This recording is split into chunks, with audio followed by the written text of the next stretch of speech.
Welcome back. I got a few things going on. First of all, I'm really trying to hold the camera more still this time. But there's a bunch of cards that was in a box of stuff that Jim from the DFW Retro Computing Group was getting rid of. I got some of this stuff from him in trade for some work I'm doing for him, and maybe we'll have that on the channel as well. Some of the things I'm fixing, as well as the computer I'm building him.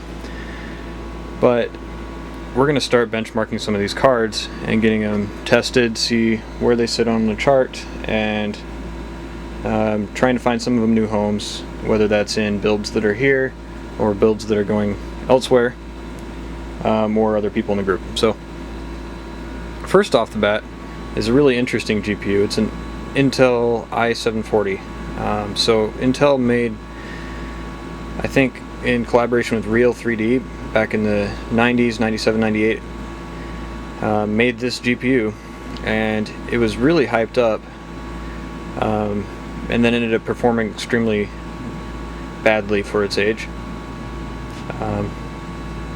But it's pretty cool. I think this chip ended up later on going on to be the chip that they used in the Intel 840 and integrated graphics, which is funny because that might be actually what this board has on it. I'm not 100% sure. But for now, we are just going to give that a test, just to make sure it's working, and that's one I'll just hold on to for, for the collection's sake, because it's kind of unique. Intel's first ever dedicated GPU. Over here we have a few others that we're going to be working with today. A couple of Diamond branded card, a Diamond Stealth, which is an S3. I'm not sure what exactly this is yet. It says STB Systems on it. It looks like it may be a TNT2 clone of some sort. This is a weird one I've never seen before. We'll have to do some research on that. It says Rendition on it. I think I've heard the name. ATI card, SIS card, another Diamond S3, an ATI, and then this is a weird one. This is a PCI card with a Matrox chip on it, a Cirrus Logic chip on it, whatever that is. And then we've got this one that was in the box as well. I gotta do some research and figure out what this even is. I thought I knew all my obscure interfaces, but apparently not. Microsoft Import, so I'll have some information on that hopefully when I come back. Alright. It's 2015 3D Marks. Not horrible. I'd say that puts it about probably around one of these Rage Pros. So not an awful card for a computer that doesn't otherwise have a video card, or for some really old games, but honestly not the best for Windows 98. Something I am interested in though is how its performance is for DOS, because that's kind of a different ball game. In DOS, a lot of the cards, how they interact directly with the game can change things a little bit. Sometimes there's not as many drivers involved. It's straight frame buffer speed. So I'm kind of interested to see what the 2D performance would be on this. So we might give that a shot at some point as well. But for right now, we're just gonna run the standard set of benchmarks and get it all recorded. Quick note on this card.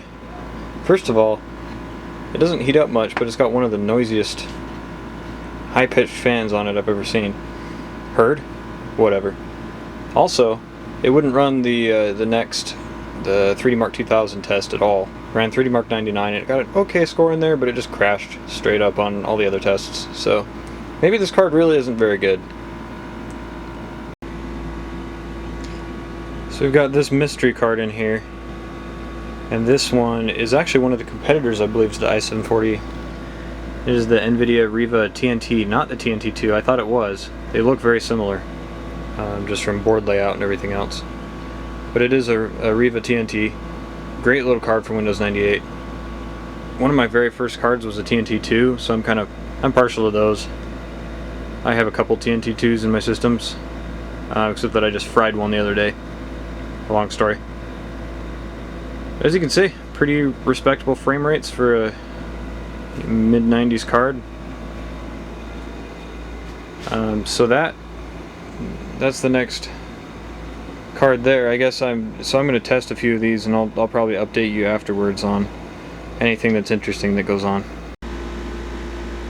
So just a quick update. I plugged in some of those other older cards, and a lot of them are not going to support Direct3D very well. Especially I think the Diamond. Oh gosh, what was it called? Let me open this up real quick. Sorry. Oh, I was all prepared. Yeah, the one that had the rendition or whatever on it. Okay, sorry about the crazy camera work there. This one with the rendition chip. It showed up as a Diamond Stealth S2, I think. So I did find some drivers for it, but it's just not working very well with Windows 98. So you can see here I've got a DOS CD, and we're going to be putting a second hard drive in here and installing and setting up a DOS benchmarking system in the same computer. I could set up a different one, but I just, whatever, I've already got this one here, and it just would keep it kind of consistent. I know this one's reliable and works with a lot of stuff. I think that's about it for today. Just finishing up some actual like work. I did get something else to work on. Oh, really quick. I've got these two computers here, which have some cards in them. Now these are a friend of mine's. I'm going to set them up to work with Windows 10 so we can sell them. And then we've got a laptop that he gave me in trade. There's nothing really special, but it's an old Dell. It's got a Pentium or a Celeron M or whatever in it. The Centrino, basically. Maybe it's got a Centrino in it. Anyway, it's an XP laptop, broken screen, does boot. Nothing crazy. I'll wipe the hard drive and probably rip the screen off and turn it into a gaming computer for my nieces. So that's, I think, what we're gonna stop with today. I'll probably add a little more to this video tomorrow. I've got a busy work day coming up, so looks like daily uploads aren't gonna happen, but maybe a few times a week I can keep this going. So as always, have a good night, and I'll get with you tomorrow, I guess. If not, if this ends up being the whole video, then like and subscribe, blah blah blah. Let me know what you think. Appreciate it. Good morning. Things have been a little crazy. Work is, I mean, everybody's stressed out, so the IT industry is kind of freaking out right now, and had some migrations with some of our customers that were scheduled anyway, so we had a busy weekend. I did find out what this was for. This is for a mouse, I guess, before PS2 was a thing. So that's kind of cool, I guess. Had these two computers I fixed up for a friend. I didn't really film much of that. Honestly, I haven't really touched this, other than you can see I put together that's the word I'm looking for, a DOS 6.2 CD. There it is. So I'm just going to put DOS on a second hard drive in here so we can run some DOS benchmarks on some of these older cards. Other than that, I'm hoping to get back on the train here as far as making videos go. Been working on a few different projects around here, but still not, just finally catching up on some stuff, but gonna be stuck inside like the rest of the world, so we'll get some stuff done, I'm sure. Alrighty, making a little bit of progress here. Let me zoom out a bit. There we go. So I installed DOS, and this is just using the free, I think it's on osbootdiscs.com or whatever the link is that everybody uses, but I just burned that to a CD, booted that, copied the DOS system files over to the hard disk, and then I plugged the hard drive into my machine over here where I have that IDE adapter. So I cheated a little bit. I didn't use the network or anything. I just plugged it in over here, copied the MS-DOS starter pack and the benchmark utilities from Phil's Computer Lab. If you haven't heard of him, go check out his YouTube channel. He's got a fantastic channel and a great website full of stuff. But now I should just be able to go DOS bench,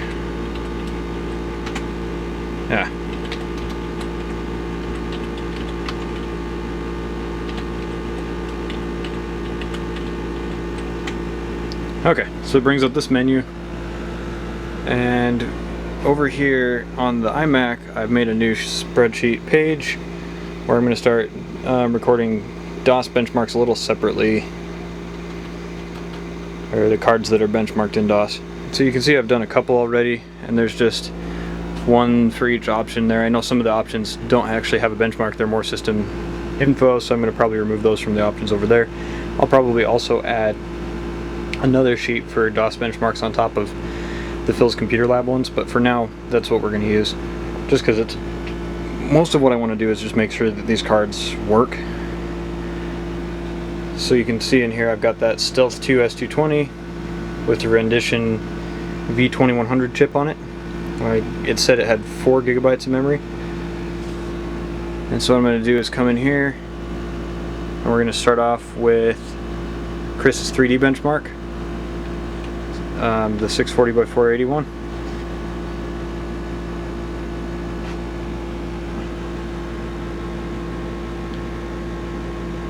And a lot of DOS benchmarks are going to be a little interesting. It's very dependent on the CPU as well as the video card. So some video cards will definitely slow it down, but for the most part, a lot of these newer computers are going to be able to run a lot of DOS programs very quickly. And that's partially because things like Direct3D and acceleration really hadn't been come up with yet. You could patch games to run with a Voodoo, and that was about it. There wasn't a lot of other 3D acceleration for a lot of these benchmarks. It was just the CPU and the coprocessor and any features that the video card had that the DOS program was built to use. So on this one we got 139.5. So coming over here, I'm going to enter that in, 139.5. So you can see we are getting a higher number here than we were on the other computer, or on the other video card. But going back over here, that's 83 frames per second. I think the slowest I got was 50 something frames per second, and that was with the integrated card. So these are both doing pretty well, and not something that I would consider unplayable. Where you start running into real trouble is when you have really old video cards. And when I say really old, I mean when you get back to some of these ISA VLB cards, like we are going to put in the 486 later on.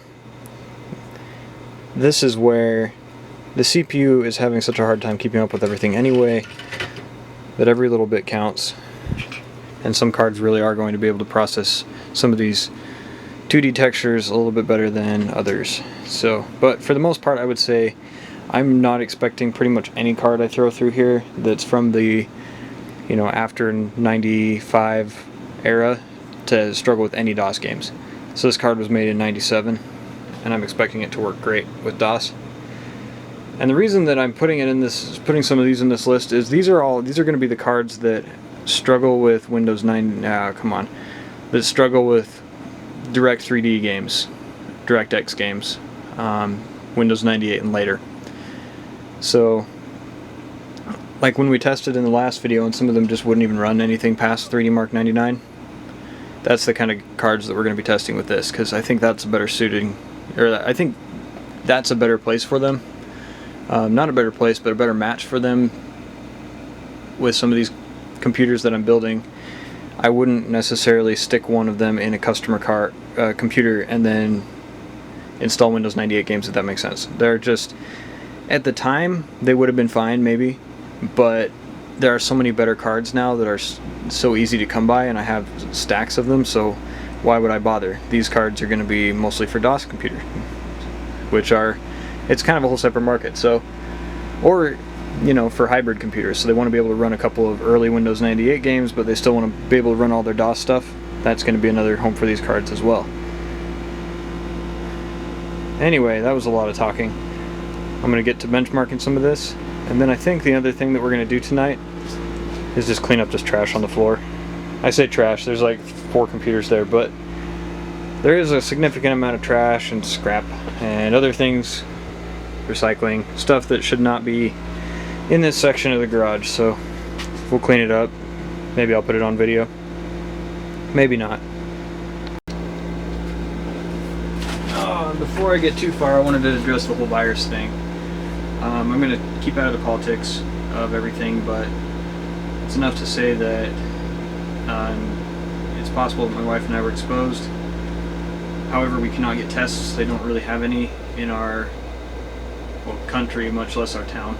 So we are just kind of going to hang tight, and I'm probably going to work on a lot of videos this week. We're not feeling well, and so we're just going to be staying inside. I do have a day job still that I can do remotely, and I'm going to be working on that a lot. But we're having to pull back on so many of the other things that I'm going to try to get more videos out. Partially because it'll keep me busy, but partially because I want you guys to have something to watch too. I know there aren't that many subscribers on this channel, but I know I'm looking around at YouTube, looking for all sorts of, looking for anything I can to keep busy because we're all stuck inside. So my plans for the next couple of weeks, I want to get the entire garage cleaned, like we already kind of talked about. I also want to get some of my retro gaming computers for kids set up and start selling those, and I'm going to sell them at a discount, and especially to local people, because I think that'll really help, keep their kids busy when they're not in school. Who knows when kids are going to end up back in school. I've heard in some places it's going to be the end of April, so but I want to address that. Probably won't hear me bring it up much. I'm not scared to talk about anything. I just, whatever, what am I going to say that's going to change stuff, right? So unless I have something I mean to say, I'm not going to say it, is what I'm trying to say. That was a lot of uses of the word say in one sentence. Anyway, you get what I mean. But let's get back to the computer stuff. Just wanted to shout out something kind of interesting here. This is why I like doing these benchmark tests. So after my rant, I kept testing the S220, and you can see over here, and I think this was the low resolution version of Chris 3D Bench, it actually did way worse than the other cards. Now granted, this was still like 75 frames per second, so it's definitely usable. Same over here, we had 86 frames per second in Quake and a much lower score in whatever the heck that was. I want to say, was that Quake? No.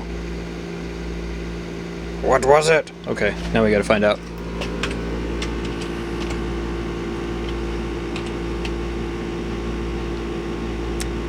It was PC Player Benchmark, okay. So, oddly enough, something about this card, I wouldn't say it's necessarily always going to be slower. There's probably something driver related or otherwise compatibility related that I could do to speed it up. Or maybe there's not. Sometimes a card will just be incompatible with certain things in DOS. But that's part of why I'm doing this testing. Now I know that this Stealth 2 S220, it'll work, but it's definitely not going to be as fast as the Stealth 64 or some of the other cards. Pretty interesting, right? Well, interesting to me, and probably interesting to you if you've made it this far into this video. That, or you're my wife who watches all my videos. Thanks, Solis. So currently, I threw that i740 back in there, and that was one of the AGP cards that we did test with Windows 98. And it's working alright. It's pretty similar to the integrated card, except that it's hard to see on this benchmark. It is still there, but it's pretty hard to see. I added a notes section because, especially on those first benchmarks, which in my experience means on some of the older games, some of the side scrolls and things like that, it tears badly. So that's another important reason to do these benchmarks. Now I know that the i740 is not really a good DOS card either. Here's an example of something on this higher resolution just going horribly wrong. Only around the edges. But you can see that just something here is not correctly supported. I don't think that it's an issue with the actual card. It was only doing this under certain benchmarks in Windows as well.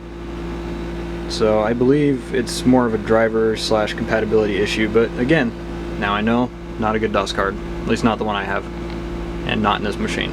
So that's kind of why I'm doing this testing, because when I sell these, I don't want to give this to somebody that's expecting to put it into a DOS computer. This one I'm not selling, it's just an example. This one's going in the collection, but you can see what I mean.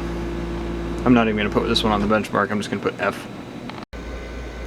So another reason I do these benchmarks is to kind of learn some things about, you know, how things work or don't work together. So you can see I changed these Quake benchmarks to question marks, and that is because it turns out some of these Quake benchmarks were not running in their full VESA compatible modes for whatever reason.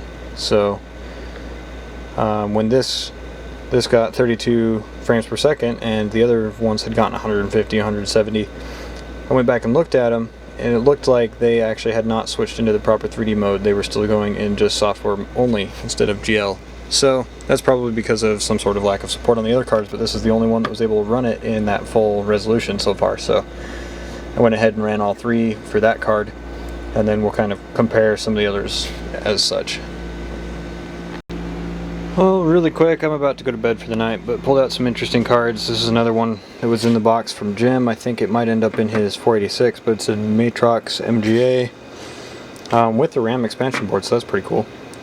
So that was in his box of stuff to use on his 486, but I thought I'd give it a test and compare it to my AGP Matrox, and oddly enough, I couldn't get Chris 3D Bench SVGA to run on this thing, so I don't know what I'm doing wrong. I'm going to give it a few other tests, but it's possible that I've got some compatibility issues, which sucks. That's always a good time. It still might be a good card to pair with a Voodoo I've got, so we can give that a shot. But I pulled out some other ones over here to try out.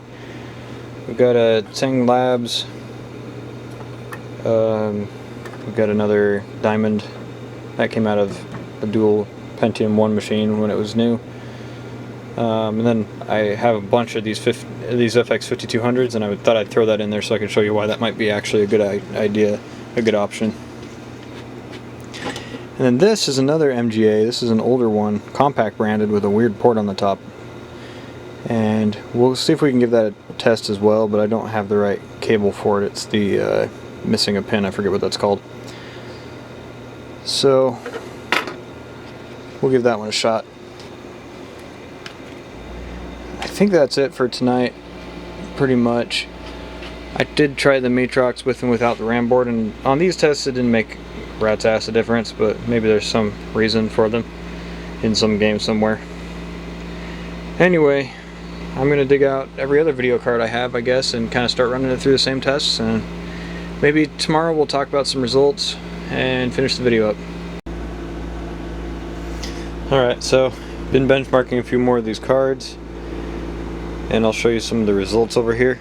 So right now I've got the FX 5200 in there. You can see a lot of these cards are actually benchmarking pretty well, especially I basically just ran the Matrox through there. The Tseng Labs one was really having a hard time.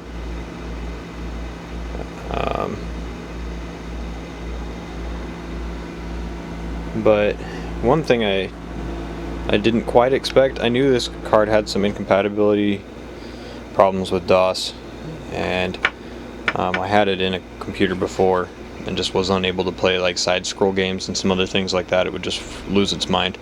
Worked pretty well for stuff like Duke Nukem, like the 3D ones, Doom, that kind of thing, but it just wasn't happy. This is my PCI Matrox card that I pulled out of the dual Pentium 1 machine, and that one tested alright. Actually did pretty well in all the benchmarks. I'm going to hold on to that one.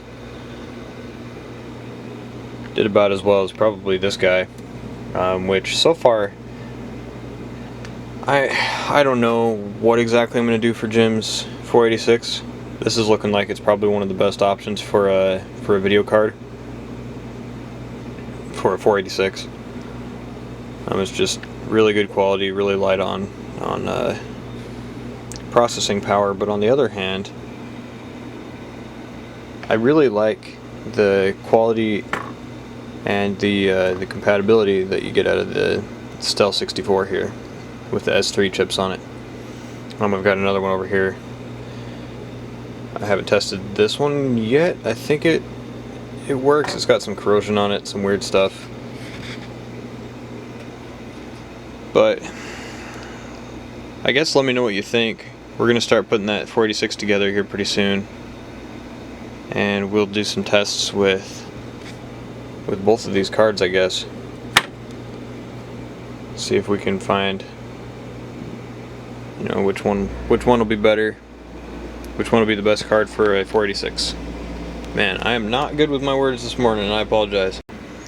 So I'll be honest with you, everything's been so crazy the last few days that I honestly just have not been on top of anything. And I know it's been a while since I posted, so I'm just going to try to get this video out, and then we're going to start working on some actual organized projects. But I think what we're going to do right now is I'm going to set the tripod up probably over here and just do some cleaning. I think that's about where we're at.